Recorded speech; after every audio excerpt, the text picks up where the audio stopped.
Hello all, and welcome back to the YouTube channel of All Day Chess GD. Thank you guys so much for your support. We have passed 120 subscribers.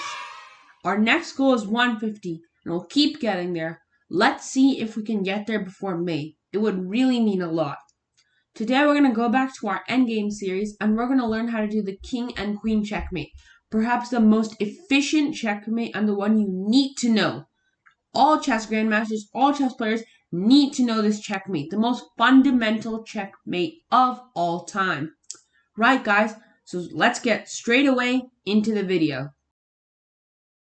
In example number 1, we're going to pretend to play the black pieces. We have a king and a queen against a king.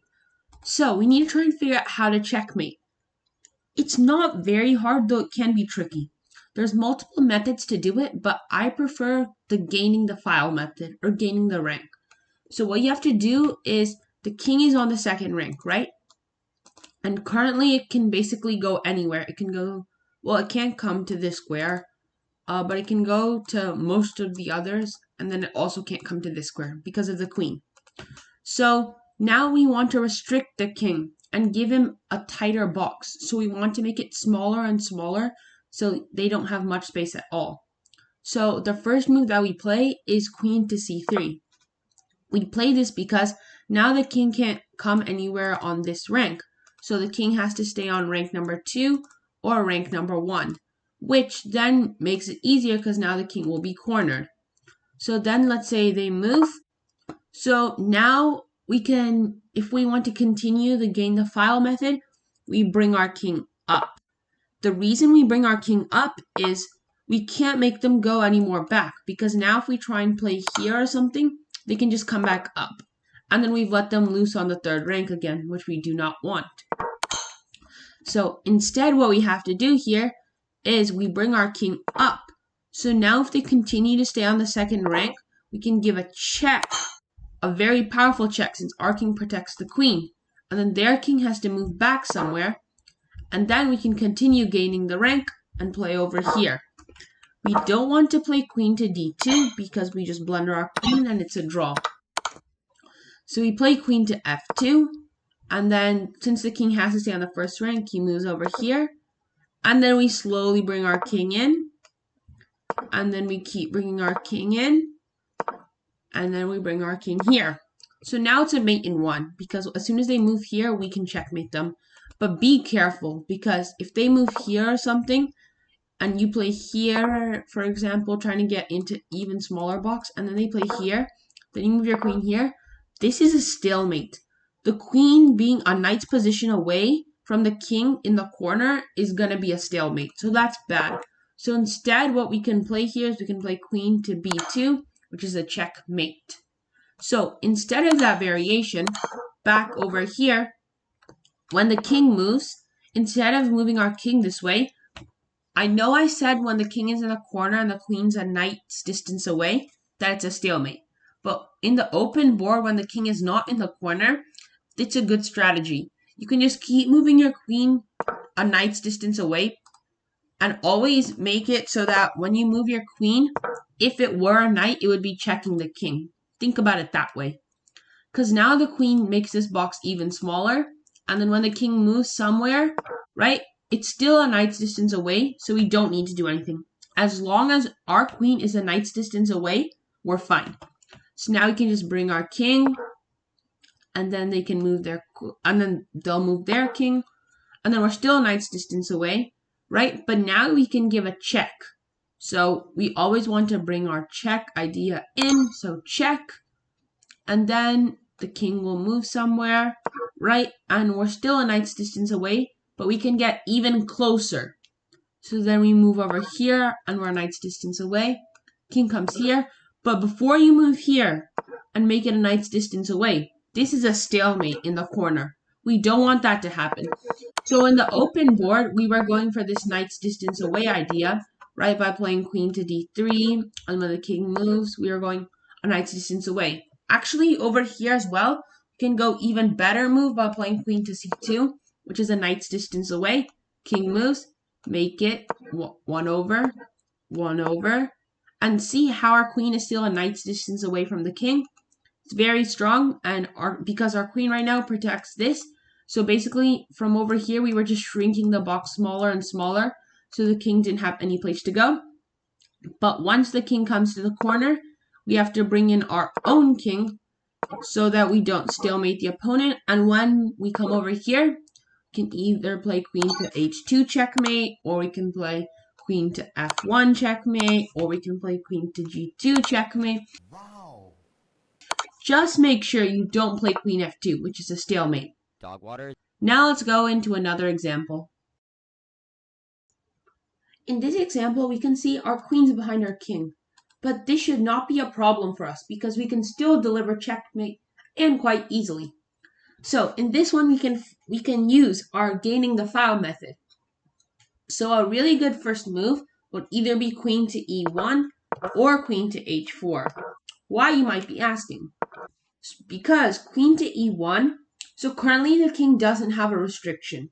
He can basically go most likely anywhere. I mean, it'll take him a while, let's say, to get a square like g7, but he can still go to g7, right? Because he can just go like this or something like that. So we want to restrict that. So we're playing queen to e1 so that this king now can only stay in this box. He cannot go out of it because this queen is guarding this file. So the king has to stay over here. Or we can play queen to h4 because now this king has to stay in this box. And we're doing pretty good. So now let's say the king moves somewhere. We can simply play queen to g5. And we're going to continue gaining, and the king has to stay in this box now. And now let's say the king doesn't want to go back anymore. He can play king to e6. And then we can bring our king up. Let's say he moves away again. We can play king to e4. And let's say he keeps running away. We can give a check here. Then the king will move back. And then we play king to d4. And then when he comes king to a6, instead of doing anything fancy and trying to push him back anymore, what we can do instead is we can play a little tricky move. We can play queen to b3. So instead of pushing him back this way, we're now pressing him against this wall, sort of, right? And now this king can only stay on this file. So let's say the king moves. And now we can bring our king in. The king moves again. And now to mate into, what are the moves? Well, our first move that we play is king to c6. And then as soon as this king comes back, we can simply play queen to b7, which is a wonderful checkmate. Why are we still here? Just to suffer.